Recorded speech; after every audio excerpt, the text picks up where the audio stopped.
I'm a sinister fellow. No, it so happens that, as luck would have it, I've been cast in a number of parts which have, let us say, distinguished me as a sinister person. I suppose it's because the face, it's, my wife describes it as a relief map of Afghanistan. Sort of not the pretty type, I guess. Well, in a career that has lasted about 14 years, I was fortunate or unfortunate enough not to hit what we call the big time until about 5 years ago. Consequently, I've done about a film a year since that time. Tried to be a little selective and have been very lucky to work with good people in good film. Well, we're here at Shepperton Studios, just outside London, where we finished Stanley Kubrick's Dr. Strangelove, or How I Learned to Stop Worrying and Love the Bomb, with Peter Sellers. It's a unique film, and one that I think is going to be controversial and provocative. Money means a great deal. Money's a marvelous thing to have. It's a dreadful thing to be without. It's nice to work and get paid for it, and get paid a lot for it if you can. It's also nice, if you can, to do things that you ordinarily wouldn't have an opportunity to, perhaps, to do. Certainly, an example, playing before 2,300 people in Central Park, a live audience, under the stars, is an interesting and rewarding experience. I think it's a shame that more actors can't have it. As I say, I think it's going to be one of the talked about pictures, not just of this year, but of many years to come. Dr. Strangelove, or How I Learned to Stop Worrying and Love the Bomb. Well, no, this is my ordinary accent. I always talk like this, you know. Well, the thing is, in Lolita, they weren't really three different parts. They were Claire Quilty impersonating different people. Well, when I play the President of the United States of America, that is this makeup I have on here, I play Dr. Strangelove. He is a German nuclear physicist. And I play a British Royal Air Force, do they call it, officer, Group Captain Mandrake. Well, what sort of English would you like? I mean, would you like the sounds around London, or the sounds around the, up north or south, or? See, well, if you want to talk about London, you've got to start off around here with the old Cockney, see? Now, I'll give you a bit of the old griff on that, and it's all down to Lark and very nice. Now, so I don't know, they won't understand a word I'm talking about, obviously, on this show. But then from there we go, you see more of a London accent, which is something like that, you know, which is not quite so. And then we, in quite a different sort of thing, you know, when you go out of the area and you get into more the slightly intellectual approach to life. And then you get slightly more, you know, when you get that type of slightly pimply individuals who have that mode of talking like that. Then, of course, we have the other sorts, you know, who live in and around London, and the other thought, another part of London, they talk like that. It's very nice, lovely. You go out of London, as you go to Scotland, there's two types of accents. Well, there's many types of accents in Scotland. One is a Glasgow accent, and there's an Edinburgh accent, which is much more of this way, you know, the Edinburgh talk.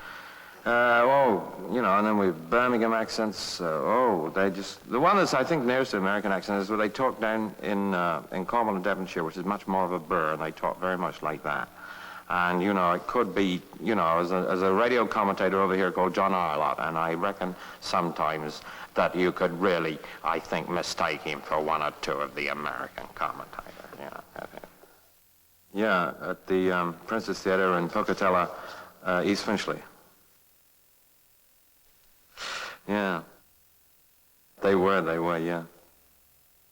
Yes, I started, well, I mean, I didn't start when I was so young, but I was sort of in the business from a pretty early age, you know.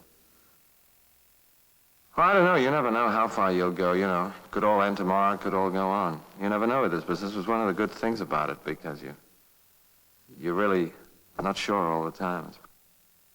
Yes, it was produced by Stanley Kubrick, with whom I did Lolita, and of whom I have very high regard.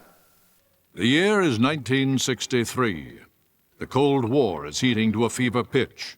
A tense world has witnessed escalation of the Vietnam conflict, the building of the Berlin Wall, the Bay of Pigs invasion and the Cuban Missile Crisis, bringing civilization to the brink of destruction. But from the unique perspective of one man, there is a lighter side to everything, even Armageddon. Well, boys, I reckon this is it. Nuclear combat toe-to-toe with the Ruskies. All right, tell you what you better do, old buddy. I can no longer sit back and allow communist infiltration to sap and impurify all of our precious bodily fluids. This man is obviously a psychotic. I do not avoid women, Mandrake. Yeah. But I do deny them my essence. Yes. Has that plane really got a chance of getting through? If the pilot's good, see? I mean, if he's really sharp, he can barrel that baby in so low. I mean, you ought to see it sometime. It's a sight. A big plane like a 52. Vroom! By the late 1950s, Stanley Kubrick has become deeply concerned about the possibility of nuclear annihilation. Stanley became terribly interested in the thermonuclear dilemma. And when we finished Lolita, this was all that was on his mind, the possibilities of a nuclear holocaust. In 1962, Kubrick and his producing partner, James B. Harris, begin to develop a screenplay titled Edge of Doom.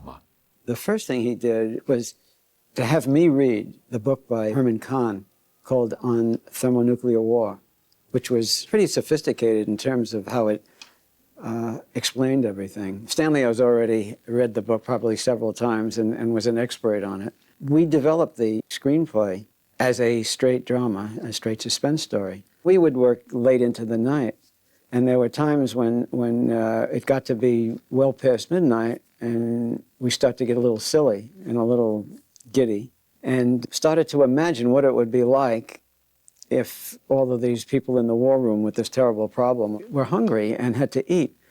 I mean, this is the silly stuff that we started to think about. What would they call out to the Gaiety delicatessen? You don't have any fresh fish? I'm afraid not, sir. Your eggs, then, they are fresh? Oh, yes, sir.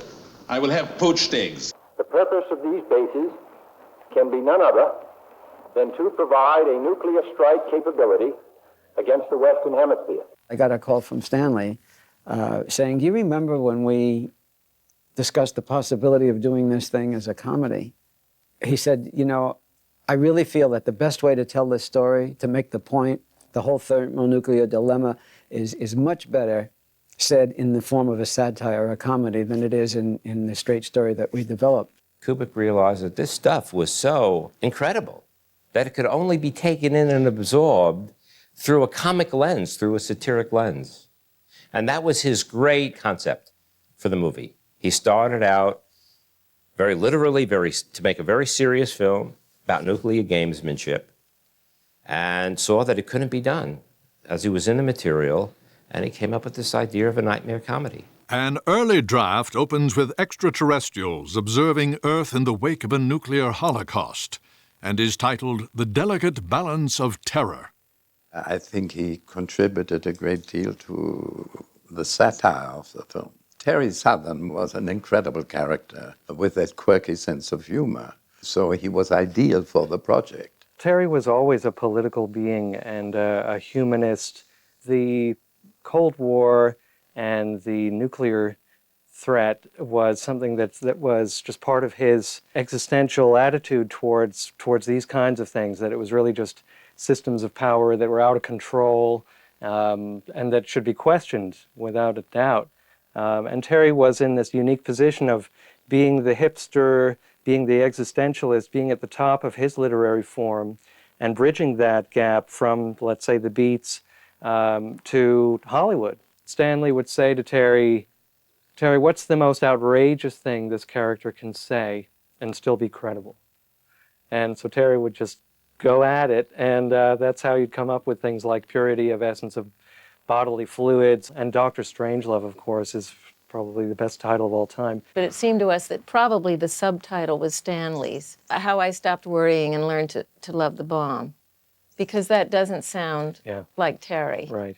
Terry Southern, you know, was a writer who had a very sort of kinky sense of humor. Terry is a bad boy, you know. He's He's ideal for writing the edgy part of Strangelove. He was fascinated by my wartime record as a fighter pilot. So, and he was a frustrated pilot himself, and we immediately hit it off, which finally resulted in my driving him to and from Shepperton Studios, where we were making Strangelove in my E-Type Jaguar, which then was the fastest sports car. Stanley insisted on my driving at not over 30 miles an hour, which was miserable, but you get to know each other pretty well. He loved it. He said, that's exactly right, you've got it. And I said, yeah, everybody is telling me this man is so difficult to work with. And in my first conversation with him, I seemed to be getting there. So I was so optimistic. And then, as always with Stanley, about 3 or 4 weeks later, we were driving to Shepperton, and he said, gee, Ken, I've been thinking about that war room. You put it on 2 levels, and what am I going to do with the 70 extras on the upper level? And I think you have to rethink your concept. And I was really thrown, because I had to start from scratch. I tried to calm down by taking a walk in the grounds at Shepperton Studios. And then, after I was sufficiently calmed down, started doodling again on different ideas. Stanley liked it and said, can you cover it in green baize?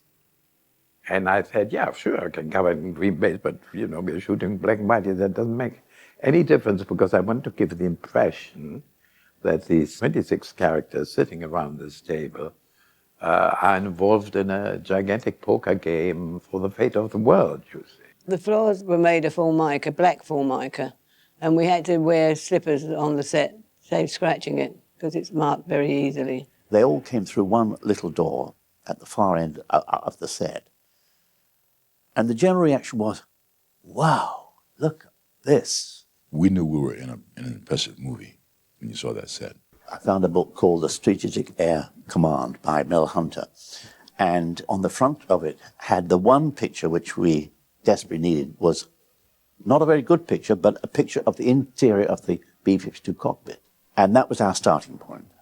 We then had to really invent everything from then on. Peter was brilliant.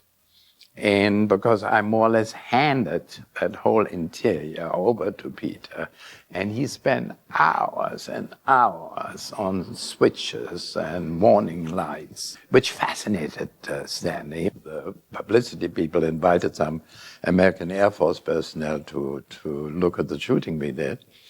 And they literally went white when they saw the inside of the B-52, because they said it was absolutely correct, even to the little black box, which was a CRM. So the next day I got a memo from Stanley. He hopes that I've got all my research from legal sources or from justifiable sources, because otherwise I and he could be in serious trouble with a possible investigation by the FBI. Kubrick uses a series of models to simulate the B-52's flight toward the Soviet Union. But back projection footage is needed to create the illusion of flying at high altitude. The plane used to freeze up inside. It would all be white. If you touched it with your finger, you'd burn your finger. That's how cold it was when we were actually doing it. And one night they wouldn't give us any heating for the airplane at all. And we had to leave our cameras there. And when we opened the cameras, the film was just like dust. It just flaked away like that. And the spirit levels had all burst. Had frozen and burst to 60 below. These were conditions under which we had that 3 weeks. We did 28,000 miles. When we were flying across Greenland and then into Iceland, and we accidentally flew across a secret American base. We had no idea, because we were in the mountains, you see. And suddenly two American fighters came up out the side of us and waggled their wings and told us to go down like this. The pilots did this, go down. We couldn't see anywhere to land. It was just an ice fjord. And so when we came down, he said, everybody lie on the floor, because I will have no brakes. And it took an awful long time before we stopped. We were very close to the edge of the fjord by the time we finished. So the Americans were all there covered in their huge, Arctic foxtails and everything. And they thought that we were spies because it said Dr. Strangelove across the plane. They thought we were Russians. As the film was coming in from the Arctic, I would be breaking it down, as you would normally do in a cutting room anyway. Stanley and I discussed how we could make this all work, came up with this system. We would go through the film meticulously, or at least I went through the film meticulously, cutting out a frame from every piece of perspective film, which we then mount in a card, punched out card, and we put this piece of film in, rather like a slide, rather like a photographic slide. I would have collated all these so that we would have them sort of based upon plates prospectively for left window, plates prospectively for right window, plates prospectively for front. So it was all filed and collated with a rough description such as icebergs or ice flows or sky on the card. I was under the impression that I was the only one in authority to order the use of nuclear weapons. Do I take it, sir, that you are threatening a brother officer with a gun? Whole point of the doomsday machine is lost. If you keep it a secret, why didn't you tell the world, eh? The whole stage, at Shepperton, was in tears because Peter played it as though he was suffering from asthma and a very bad cold. So he asked for an inhaler. And the whole 2 days we shot, he played it with his inhaler and his terrible cold. And it was hilariously funny. We can establish contact with them at any time if it's necessary. The undersecretaries are all here, of course. Right. I will not go down in history as the greatest mass murderer since Adolf Hitler. Jack, I'd love to come. But, what's happened, you see? The string in my leg's gone. What he was supposed to say is, I have this thing in my leg which goes every now and again. And he said, what I actually said was, there's this string in my leg. And then he said, Sterling, Hayden and I both got hysterical, but we managed to control it. And Stanley was shouting, keep going. And that's the take that's in the film. Now then, Dmitri, you know how we've always talked about the possibility of something going wrong with the bomb. And though the conversations were actually scripted, Peter started, but only really delivered the first line of the script. And after that, he just improvised, and we just shot 10-minute takes. One of our base commanders, he had a sort of, well, he went a little funny in the head. You know, just a little funny. And he went and did a silly thing. He did this extraordinary improvisation in the war room, with it. With a spirit of bold curiosity for the adventure ahead. The actors just broke up. You could hardly get your scissors between the cuts. Leadership and tradition. The black glove that he wears is Stanley's black glove. Stanley, for some reason, had to handle a lot of lights and didn't like getting his hands burned. So he put on these dark black gloves, which Peter always thought was very sinister. It would not be difficult, my Führer. Nuclear reactors could... I'm sorry, Mr. President. Nuclear reactors could provide power almost indefinitely. Greenhouses could maintain plant life. Animals could be bred and slaughtered. Terry could do a perfect Texan accent, of course, and so Terry prepared a tape for Peter of some sample dialogue, and so Peter would wear this wild headset and tape recorder thing. You can imagine 1963 technology. You probably had to strap it on, and he's walking around the set listening to Terry's well, get those bomb doors if it hair lips everyone on Bear Creek, that kind of thing. They had the plane suspended, 15 feet in the air. And Sellers was in the cockpit, and he and Kubrick were engaged in one awful row. Sellers got so taken away with the whole thing, he fell out of the cockpit. Now, 15 feet's a fair old drop, and that's when he broke his leg. And that's when he ended up in the wheelchair. No way would he be able to get up into that cockpit. So then, of course, Stanley had to recast. You got to shoot. Now, what do? If you're Stanley Kubrick, you go get slim pickings. Stanley said, well, you can't replace Sellers with an actor. You've got to replace him with something like a real human being who's the real thing. As it turned out, Slim Pickens had never left the United States, had to hurry and get his first passport. But he arrived on the set. Suddenly the door opens in the corner. In comes this big cowboy with his big hat over in the corner. What a lolloping in like this. It just almost straight off his horse. Somebody said, gosh, look, he's arrived in costume. Not realising that's how he always dressed, with a cowboy hat and a fringe jacket and the Justin cowboy boots, and that he wasn't putting on the character. He talked. That's the way he talked. Stay on the bomb run, boys. I'm going to get them doors open if it hair-lips everybody on Bear Creek. He was Major Kong off and on the set. He didn't change. He didn't change a thing. You know, his temperament, his language, and his behavior. It was a brilliant idea, except I hadn't allowed for it. The Bombay was completed. The Bombay was enormous, 60 feet long, and suspended from the grid on the big stage at Shepperton. But it didn't have practical bomb doors, because we never intended to see. I said, well, when you need it by? And he said, well, I really ought to shoot it in 48 hours, in 2 days. And I said, Stanley, even if I work 3 shifts, day and night, to make these bomb doors practical, we'll never do it in that time. And I talked to special effects man, Wally Weavers, about what's a black and white picture. He said, we take a black and white still of the inside of the bomb bay, and I cut out the bomb bay doors. And then Slim Pickens was sitting on the bomb with blue backing. We shot it from a crane and crane back, and then optically reduce the bomb until it exploded into the missile site. And so it was a very simple solution. He was involved in barroom brawls. He was tough. He was a Marine. He drank a lot.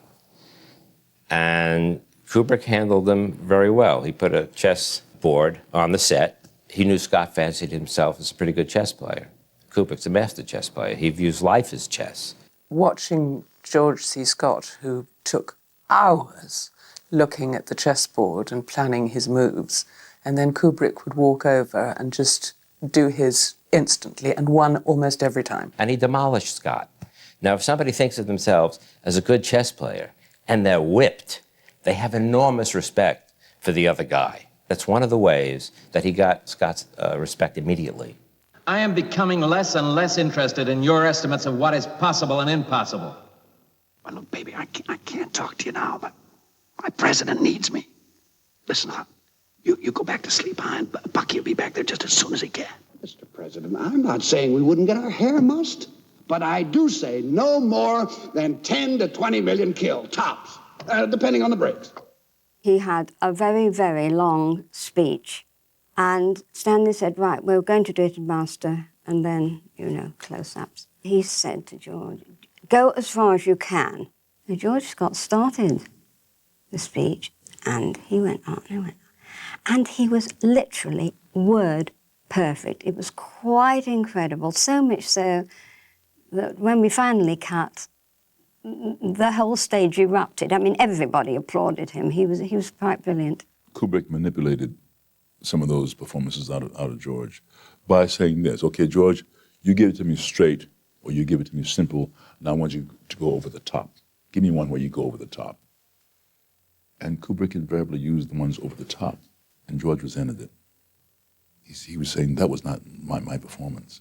Mandrake, I suppose it never occurred to you that while we're chatting here so enjoyably, a decision is being made by the President and the Joint Chiefs in the war room at the Pentagon. Sterling Hayden was brilliant, I thought, and that extraordinary face and that the way he delivered those lines about the precious bodily fluids and his performance with Sellers.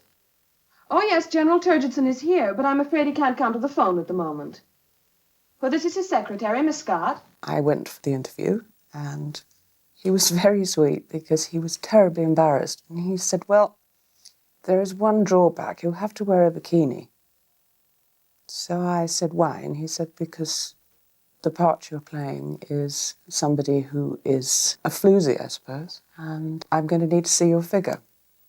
But I'd been prepared for it, so it was fine.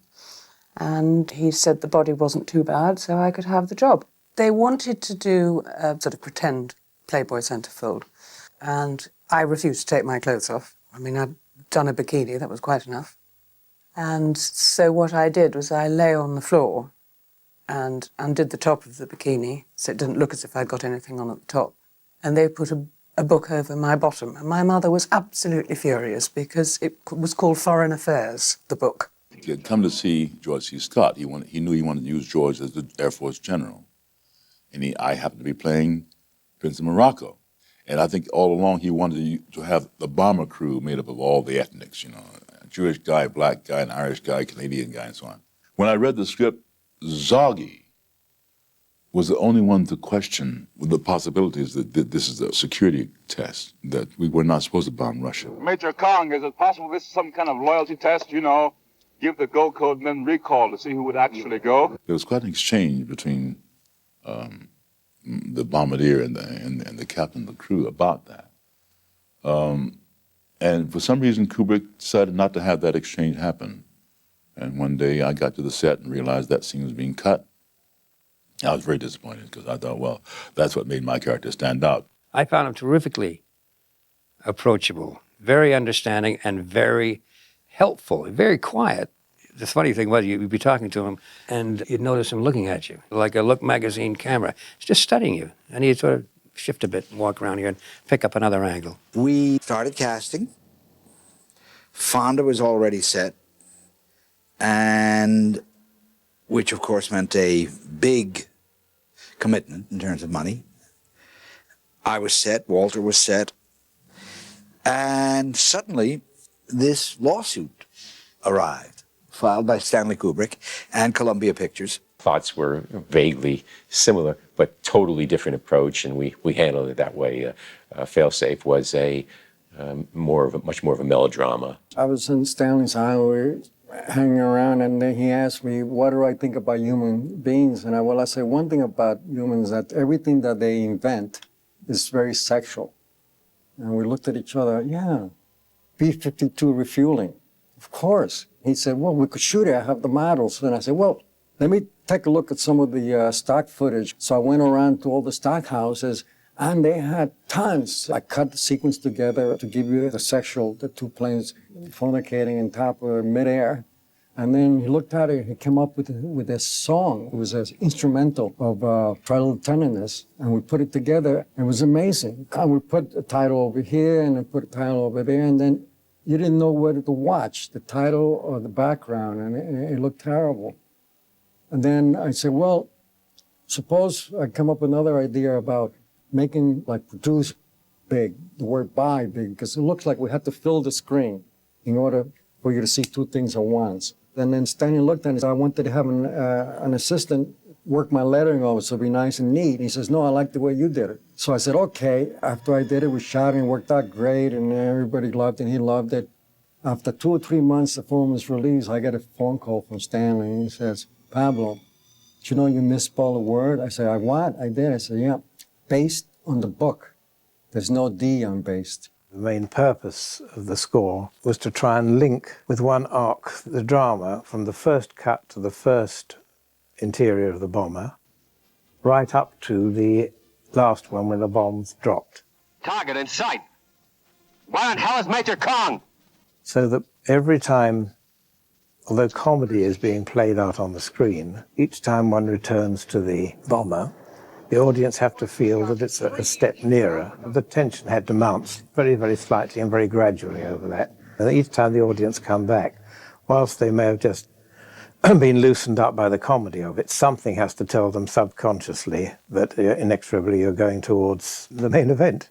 The studio had told them that early on, that we know what you're going to try to do. It's going to be one take only. And of course, since they were laughing, it was unusable, because instead of having that totally black, which would have been an amazing, like this blizzard, which in a sense is metaphorical for all the missiles that are coming as well, you just have these guys having a good old time. So, as Kubrick later said, it was a disaster of Homeric proportions. Mr. President, I would not rule out the chance to preserve a nucleus of human specimens. I have a plan. Mein Führer! I can walk! During the final editing, we were about to dub the film, and the last reel of the film, which is the most complicated, which is the bomb run with Slim Pickens, which is hundreds of little cuts. It vanished from the labs, and it never was found. Oh, I was devastated because it had taken months to cut. It was enormously complicated. So I had to recut the whole bloody thing in about 2 weeks from memory. And I remember Stanley did this brilliant thing of cutting up the script, and everything was put on cards on an enormous board, and we reconstituted the whole thing and started from scratch. Like everything else in America, the events of November 22nd, 1963, John F. Kennedy's assassination, moved everything, shook everything up. We decided for obvious reasons that we better cancel the preview. Stanley was there, and Stanley readily agreed. In fact, he may have even been the first one to suggest canceling, but Stanley had a more specific reason, because unlike the rest of us, Stanley knew the dialogue. Our president has just been assassinated, and now we're going to see the president of the United States portrayed in the film having to make momentous decisions about the future of not only his country, but of the whole world. And it was very much on everyone's mind as to how the public would react to this so soon after. They also had to change a line in the film, which was when the pilot, Slim Pickens, is going through the content survival check, and he's saying, you know, prophylactics, lipstick, nylon stockings. Then he says, hell, a fella could have a pretty good time in Dallas with all that stuff. And of course, you look at his, he had to loop in, and the line now is Vegas. Shoot, a fella could have a pretty good weekend in Vegas with all that stuff. You release towards the end of the year to take advantage of the acclaim, the awards, and the Oscars.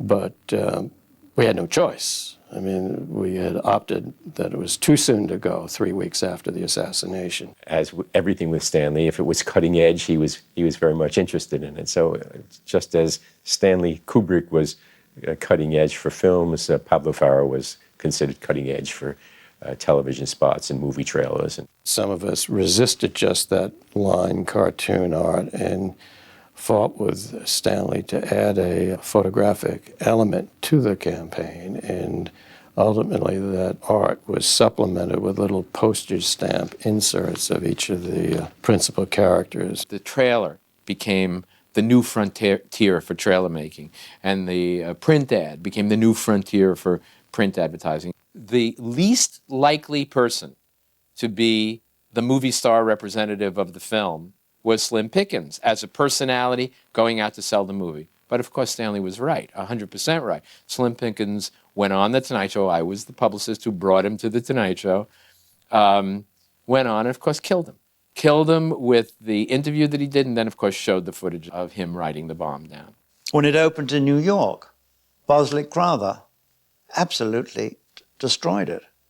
And he realized some months later what an extraordinary film it was. He re-reviewed it, which I think is very seldom done for the New York Times. It was extraordinary. even today, 37 years after the film was released, when they refer to the Cold War and U.S.-Russian relations, they still think in terms of Dr. Strangelove. The New York Times just recently ran a story about nuclear deterrent and missile defenses, and the picture that they used to illustrate this was the war room from Dr. Strangelove. It actually had nothing to do with the story. There's no reference to it in the story, but the photo illustrating this story was the war room. It became that much a part of the American culture. I, Ronald Reagan, do solemnly swear. Reagan, when he became president of the United States, asked his chief of staff to look at the war room in the White House.